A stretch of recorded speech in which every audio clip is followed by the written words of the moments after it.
Audio Jungle.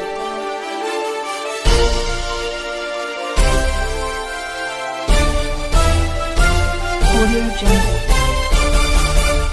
Mayor से खबर शामिल करते चले हमारे रिपोर्टर शान शेख की। मेयर सिंध में अफगानियों समेत गैर मुल्की आबादकारी, पानी की किल्लत, बुनियादी मसाइल के हसूल के लिए जे सिंध मास ज़िले दादू की जानिब से मुमताज़ लाके मोहम्मद इस्माइल जानवरी, ज़हूर खोखर, अकबर चटियाल, मोहसन सियाल, अमीन कलोड़ो, सारंग पीरजादो, मोहसन लाकीरो, सज्जाद लाकीरो की क़यादत में बेटो चौक से नेशनल प्रेस क्लब मेयर तक एहतजाजी मुजाहरा करके शदीद नारेबाजी की गई। नारेबाजी करके धरना दिया गया। मुजाहिरीन ने नेशनल प्रेस क्लब मेयर के साथ गुफ्तगू करते हुए कहा, सिंध के हकूक़ पर डाका डाले जा रहे हैं।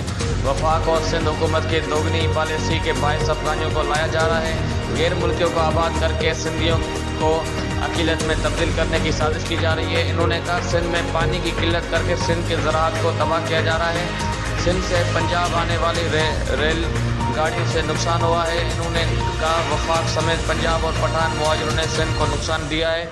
इन्होंने धमकी देते हुए कहा, अफगानी और दीगर मुल्कियों सिंध में आमद बंद नहीं की गई तो एहतजाज का दायरा वसी किया